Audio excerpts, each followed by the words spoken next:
Hare Krishna. Congratulations to all proud Indians on 79th Independence Day. Britishers left India 79 years ago.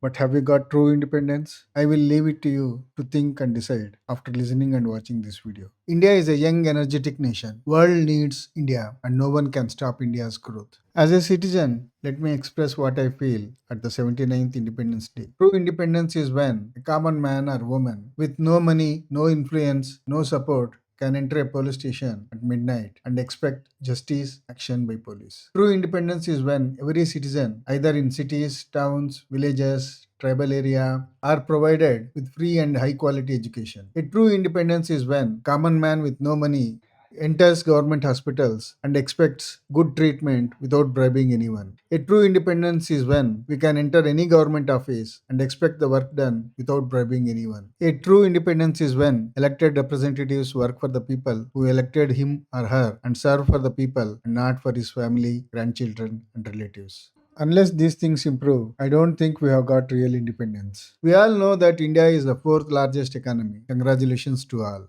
To go to next level, to become a developed country, I feel these things are necessary. We need to take everyone, irrespective of caste, religion, rich, poor, along with us to become a true developed nation, where the citizens are happy at the end of the day. Here are few things I feel we must improve to become a developed nation. Education for all. Whether you are a poor or rich, education is a must for all Indians so that India becomes advanced nation. Government should focus on building new schools in every corner of the country. Healthcare is very important. Government must focus on building good hospitals, upgrade the existing hospitals in every part of the nation. Educated youth must enter politics. The idea of entering politics must be to serve the nation, serve the people, do something good for the people. Listen to the people's problem and resolve them. Then only India can become a better nation.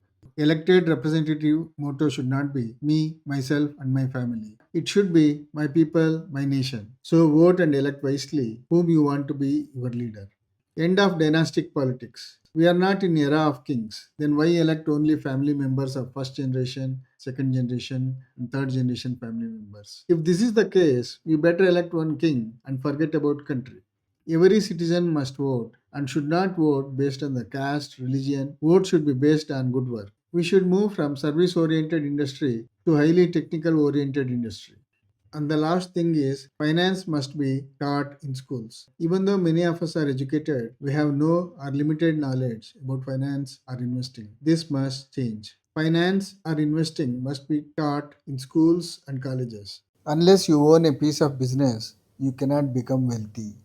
Now, only FIIs or few rich Indians are getting benefited by stock market or by owning a business. Every Indian, especially poor and middle class, must try to understand or learn about stock market and invest for better future. When every Indian becomes literate, financially independent, and when every Indian doesn't take bribe or give bribe, when every government employee works honestly, when every politician works honestly to serve the people, India will attain real independence. Britishers left India 79 years ago. But have we got real independence? I will leave it to you to think and decide.